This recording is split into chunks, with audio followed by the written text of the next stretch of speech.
Bueno, pues bienvenidas a la clase del día de hoy. Vamos a centrarnos en la temática que es sobre el progreso cognitivo-conductual en el proceso de enseñanza. En la clase última que tuvimos, hablamos acerca de la conducta y cómo algunos teóricos, como algunos autores, este proceso conductual lo tomaban, ¿sí? Como parte del proceso de enseñanza-aprendizaje. Cari, si me podrías recordar algún teórico.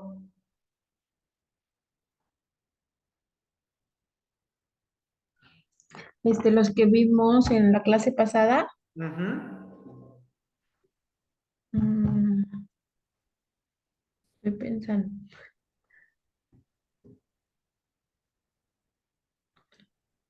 No me acuerdo, porque es que estoy viendo mis apuntes y no noté a ninguno. ¿No? Mari, ¿algún teórico que hable sobre la conducta? Sí, es el... espérame. La conducta. Ujú. mm, mm, mm, mm. Espérame, ando buscando los apuntes. Sí lo anoté, me acuerdo que sí lo anoté, pero estoy revisando los apuntes. Hablamos sobre el conductismo. Hay uno que realizaba una experiencia con una paloma. La Ah, ya paloma me apretaba el acordé. botón. El de Hablamos de Skinner, ¿no? de Skinner. Skinner es uno. ¿A qué otro teórico? Watson. Watson. Perfecto. Falta uno por ahí. También era Piaget, ¿no? No, Piaget es No, constructivista. el, el Paulo. No. Paulo Freire, no, él es humanista. Tolman, ¿no? Que habló sobre el neoconductismo. ¿Cómo? Tolman o Holman, no me acuerdo. A ver, acuérdense, acuérdense, acuérdense. A ver, Sara, ¿qué te acuerdas? El primero que analizamos fue Watson. Después, ¿No era el que nos dejó de Antón? no, Toma Karenko es otro. Hall y Tolman. Hall y Tolman es otro de los conductistas, ¿sí? Y pues obviamente Skinner, que es otro de los que analizamos. ¿Se acuerdan de que hablábamos sobre eh, había una figura que les mostraba que era como el iceberg? ¿Se acuerdan? Sí. Ok, decíamos que era importante ver cómo la conducta tiene que un pasado y que muchas veces alumnos que recibimos en nuestros salones, que están en nuestras escuelas, pues tienen una vida más allá del salón y probablemente las conductas a las que nos enfrentemos nosotros, a los que ellos presenten, son conductas que se han desarrollado, que se han creado a partir de su contexto. Ahora, el día de hoy vamos a trabajar con las aproximaciones cognitivo-conductuales en la educación. Primero, ¿cuáles son los principios de los modelos cognitivo-conductuales? Primero es que es indispensable saber que este modelo va a combinar la teoría del aprendizaje con el procesamiento de la información. Ojo, muchas veces aquí vamos a tener alumnos que sí, que sí saben, pero que no precisamente tienen como esa habilidad, ¿sí? De desarrollar el aprendizaje que nosotros estamos trabajando con ellos, ¿sí? Alumnos que probablemente sean muy inteligentes, pero que en la conducta no son nada deseables, ¿sí? Este principio cognitivo-conductual también habla acerca de cómo se instauran las conductas durante la infancia y la adolescencia. ¿Por qué? Porque ya les decía, vamos a encontrarnos con alumnos que son adolescentes y que muchas veces decimos, ah, es que están en la adolescencia. Y muchas veces lo más rápido que podemos decir es que adolecen de. Casi es lo que muchos dicen. Los adolescentes adolecen de. ¿De qué? De identidad, de normas, de reglas, de una cultura propia. No. Los adolescentes tienen una infancia del que vienen saliendo y del cual en esa infancia pudieron enfrentarse a diversas situaciones que los está llevando a tomar esa conducta, la que hoy están presentando. ¿Cuáles son esas conductas que pueden provenir de familia, de amigos, de la misma sociedad? ¿Sí? Como dice el dicho, que el que con lobos anda, a aullar se enseña. Y entonces depende de los lobos con el que anda el alumno, es como sabe desenvolverse. Y por último, otro principio, pues es la combinación de la teoría del modelo conductual y del modelo cognitivo. ¿Por qué cognitivo-conductual en el aprendizaje? Porque cognitivo va a hacer referencia mucho al proceso de cómo el alumno aprende y conductual al proceso de cómo el alumno se comporta, cómo el alumno tiene esa identidad de.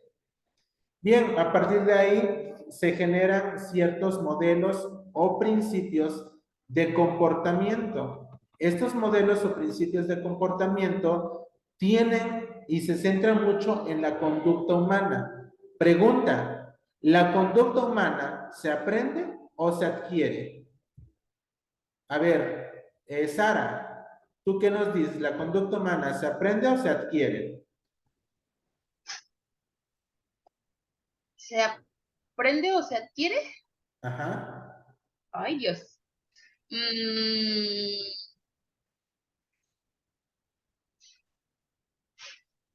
Yo digo que se aprende, a ver.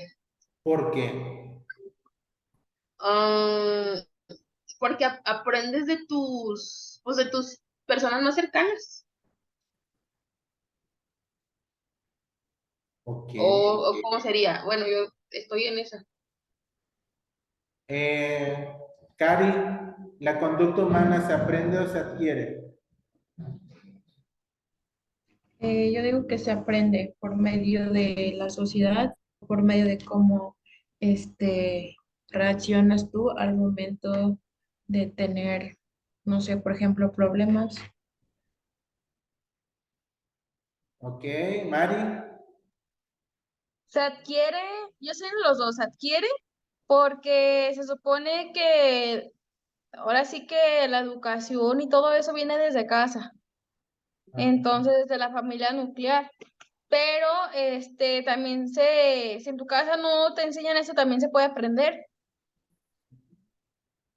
por medio de alguna situación o no sé, en la escuela. Incluso hasta con un familiar se puede aprender. Bien, gracias. Miren, algo que dice Mari es cierto, se aprende pero también se adquiere. ¿Por qué? Porque una conducta humana aprendida que es negativa se puede modificar. Acuérdense que los teóricos hicieron eso en sus experiencias, modificar la conducta. De hecho, en la clase pasada yo les dejé una tarea. ¿Sí se acuerdan cuál fue su tarea? Y avanzar en el proyecto, ¿no? Sí, pero también tenían que investigar algo. A ver, acuérdense. Investigar, no, maestro. Y no precisamente me lo tenían que entregar, sino era para saber más acerca de. Tengo aquí caracterización del modelo educativo, redactar, bla, bla, justificar los principios, no, nomás era, Les hice una eh, pregunta y les dije, ¿saben qué es la economía de fichas? ¿Sí se acuerdan? no, maestro, ¿No? Bueno, vamos a ver. no, Me dice Lo Mari último que que no. vimos en la clase pasada, ¿mande? Me dice Mari que no. No. Es que en la clase pasada lo último que vimos fue de ese documento, mire. ¿Te Ujú. acuerdas que había subido 2 documentos? Y fue de eso, no nos dejó tarea, nomás. La única tarea que nos dejó fue esta. Ok. Sí, del avance del proyecto. Sí, en el Sí, proyecto, pero yo les platicaba que dentro de la conducta, este aspecto conductual nunca se ha alejado de nuestro quehacer docente. Siempre lo tenemos, está presente. ¿Por qué? Porque cuando un alumno presenta una conducta que no es buena, o por ejemplo, podemos decir una conducta disruptiva, entonces necesitamos modificar esa conducta. Sí o sí, el maestro necesita darle seguimiento a esa conducta destructiva.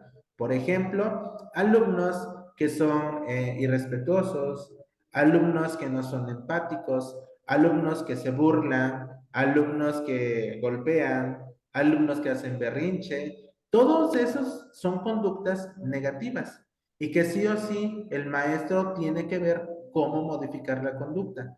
Entonces yo les decía, muchas veces nosotros sin querer, y ya le damos nombre, llevamos, o en algunas escuelas se lleva esta economía de fichas. Una economía de fichas es aquella donde llevas como un avance en cuadro, en tabla, donde le marcas al niño cómo se comportó el día de hoy. Y a veces en preescolar vienen caritas. En primaria probablemente vengan como tipo rúbrica, ¿no? Bien, bueno, malo, regular. Ah, ok. ¿Cómo trabajó el día de hoy? Bien, bueno, malo, regular. O una carita feliz, una carita triste, una carita enojada, por así decirlo, ¿no? Y entonces, esa economía de fichas, así se le llama, nos ayuda a que el alumno vaya tomando conciencia de cómo está desarrollando su trabajo. Y a partir de ahí, él va modificando. ¿Por qué? Porque decimos, bueno, el día de hoy te sacaste carita roja. A ver el día de mañana cómo trabajas. Esperemos que lo hagas bien para que te saques carita feliz. Y entonces es como nosotros vamos trabajando la conducta humana. ¿Sí? También es importante dentro de los principios del modelo comportamental, es cómo la influencia del medio ambiente es fundamental. Miren, si nosotros en nuestros salones tenemos un ambiente de aprendizaje sano, nuestros alumnos toleran, nuestros alumnos respetan, nuestros alumnos son empáticos, nuestros alumnos toleran la frustración, por así decirlo. Entonces, el niño que entra a ese grupo se adapta a ese medio. Pero si es todo lo contrario, y si el maestro también es así, entonces afecta. Sí o sí, el medio ambiente va a ser también un vínculo muy, muy específico para el comportamiento humano. Bien, continuamos. Otra pregunta que nos dice, ¿cuáles son las raíces teóricas? Esto ya lo vimos. El condicionamiento clásico de Pavlov. Fíjense bien cómo se adquiere o cómo se trabaja el condicionamiento clásico. Y aquí hablamos sobre los estímulos. ¿Sí se acuerdan? Los estímulos, la respuesta, cuando nosotros premiamos o damos algo como castigo, ya sea que sea un estímulo negativo o un estímulo positivo. Entonces, a partir de ahí se generan respuestas, se generan también ciertas condiciones para el alumno. También se habló acerca del condicionamiento operante, y este condicionamiento operante pues es parte de una conducta espontánea y termina en una conducta operante, es decir, condicionada por un estímulo, ya sea positivo o negativo. Y nos dice que en este proceso de aprender conductas operantes es que aumenta o disminuye la posibilidad de que aparezca una conducta en función de las consecuencias que le siguen. Por ejemplo, si hay una conducta disruptiva en el alumno, una conducta negativa, lo mejor que podemos realizar nosotros es producir, diseñar conductas operantes que vayan a contrarrestar esas conductas que son negativas. Bien, ¿cuántos tipos de aprendizaje hay según esta teoría? Esto nos interesa muchísimo. Bien, son cinco tipos de aprendizaje. Estos tipos de aprendizaje son los siguientes. Por evitación, dice, por favor, Mari, ¿le puedes dar lectura a qué se refiere el aprendizaje por evitación?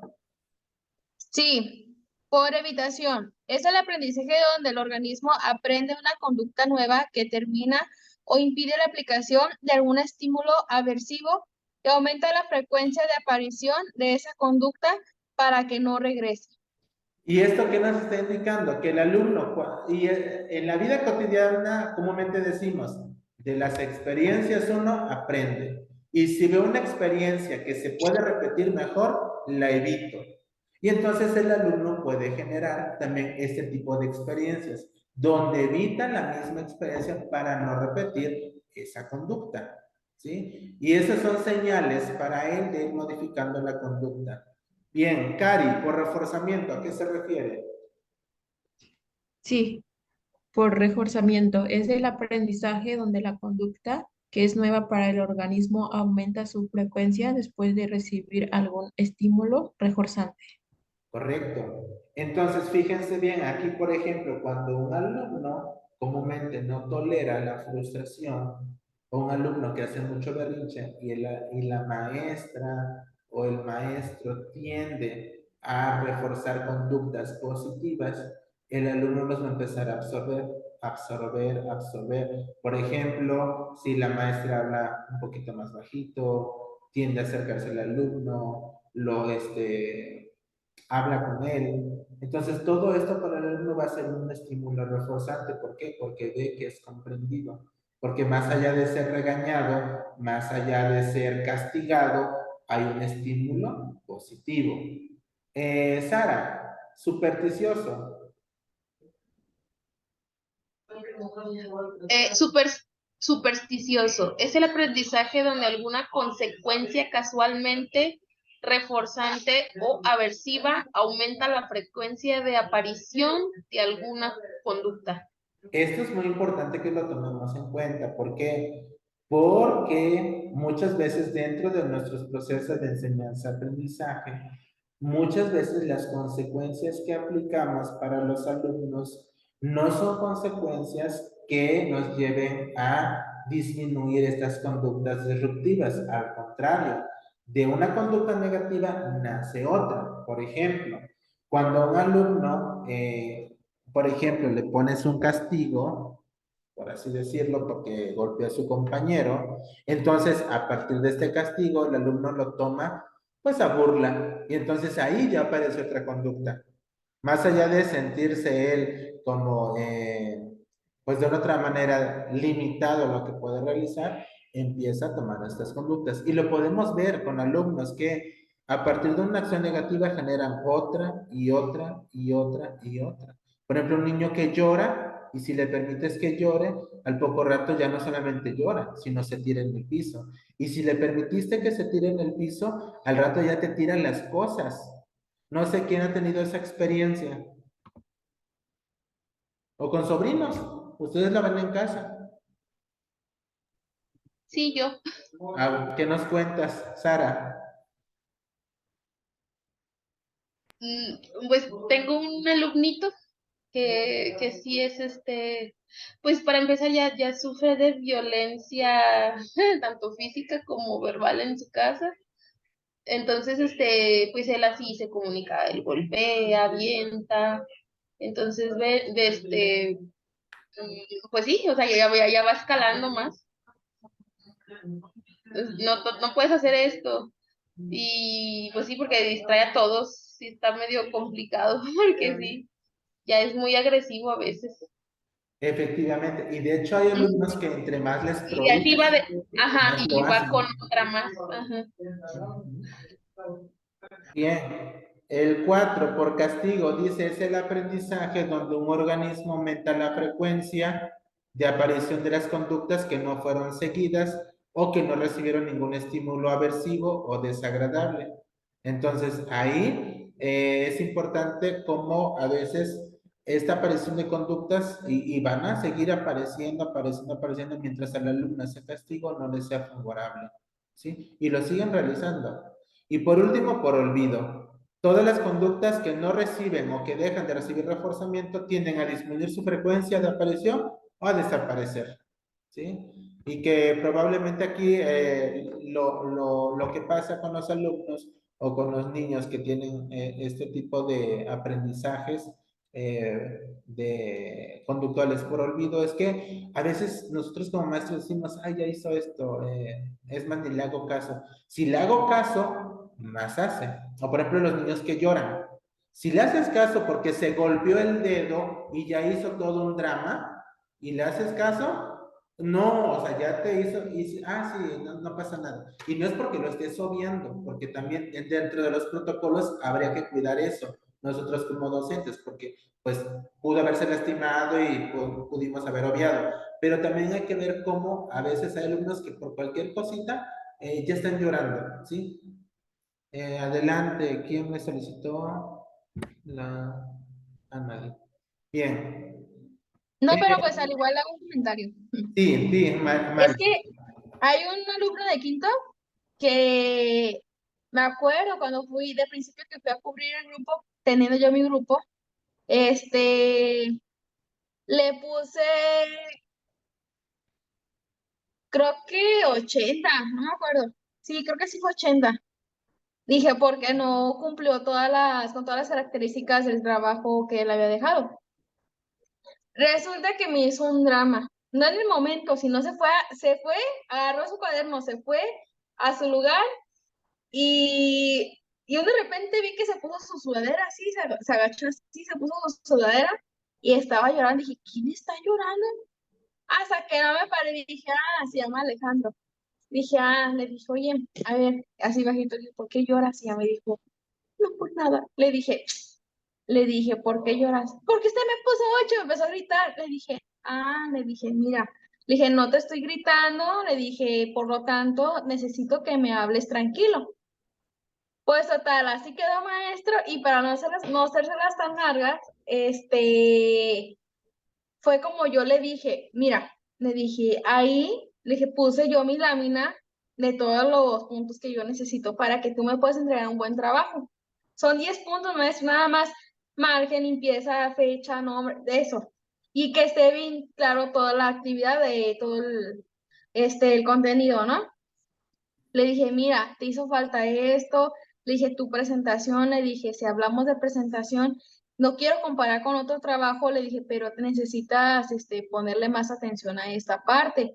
Le dije, tú me escribiste con pluma, ¿qué me estás haciendo? Me estás tachando todo, me estás poniendo tu kilo de corrector, le dije, y se ve muy mal, le dije, yo no te alcanzo a leer esta letra. Dije, aparte tu ortografía y tu caligrafía.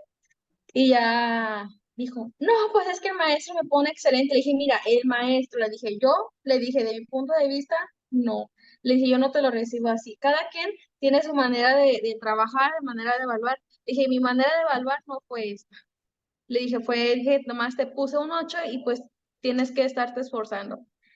Cuando me dan el grupo, pues, de mientras consiguen otro maestro, llega él y me dice, me tuerce los ojos, pero como que si se van a quedar en blanco.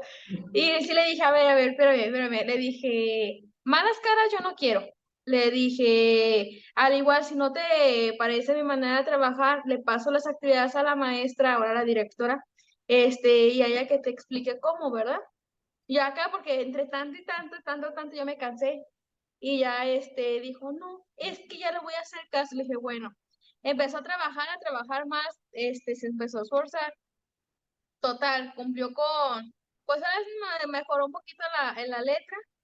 Y le dije, bueno, le dije, ya vas mejorando, ¿verdad? Mi mamá me felicitó y hasta me premió, me llevó a la plaza aquí a Galerías Santa Anita. Y me compró un helado de la Dairy Queen. Y dije, está bien. Le dije, ¿ya viste que sí se puede? No, sí, maestra. Y volvió a hacer su drama. Dije, ay. Y dije, ya les dije a los demás, sí, en voz bajita con la seña de no le hagan caso. Y ya todos lo ignoraron y se calmó. Pero dije, no. Y hay otro niño de tercero. No, perdón, sí está en tercero. este niño, ay no, maestro, si no hace lo que él, dice, nomás no, y se tira al suelo como peor que un niño chiquito.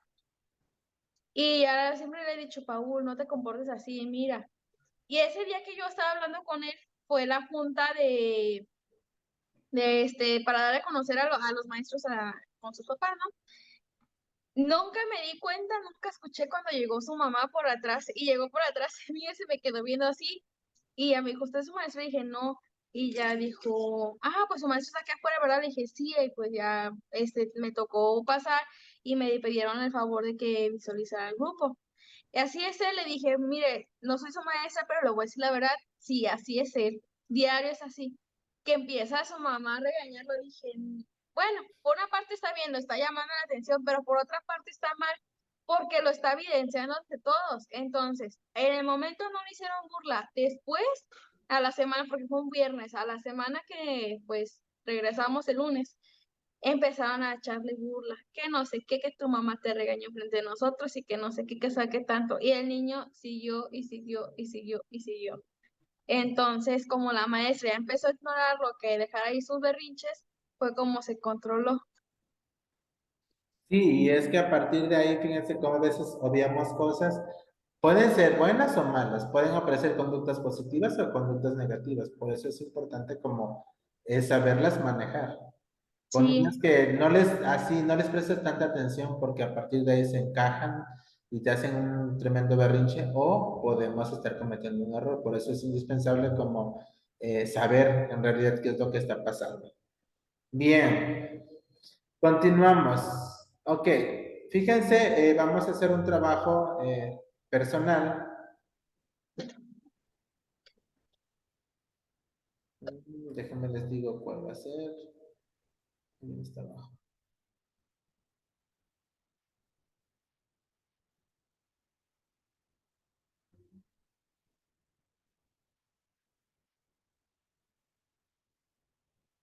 Bien. En estos 15 minutos que vamos a trabajar, una vez que termine el tiempo de la conexión, Mari, vas a leer esta pregunta y nos vas a explicar a qué se refiere. ¿Cuáles son los procesos reguladores que determinan la conducta del aprendizaje según esta teoría? ¿Sí? Igual si quieres, ahorita les ujú. comparto el documento. Después, Cari, ¿cuáles son los principios del modelo cognitivo? Y Sara va a trabajar el acercamiento cognitivo-conductual, pero solamente, ese está muy largo, solamente hasta, me faltaron dos que necesitan trabajarlos.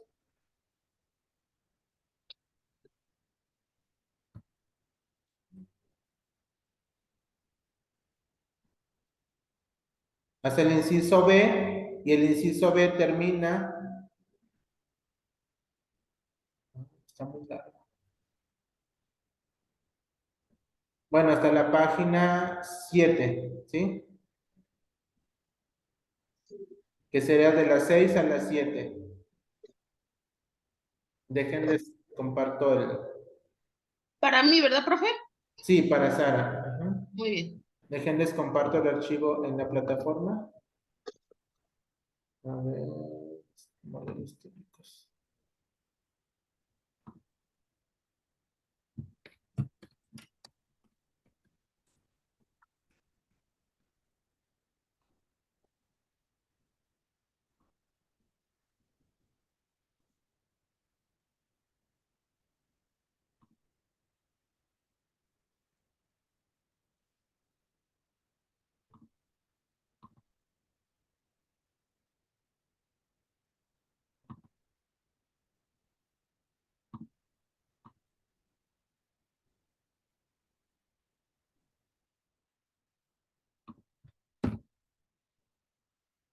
Me dicen por favor si ya lo pueden ver.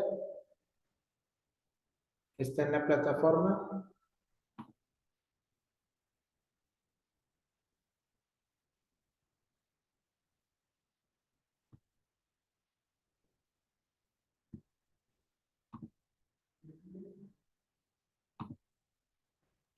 Sí, profe, ya. ¿Sí? Entonces son 1:31, a la 1:46 nos volvemos a conectar para continuar con la clase en estos 15 minutos para trabajarlos. ¿Sí? Sí, maestro. Muy bien.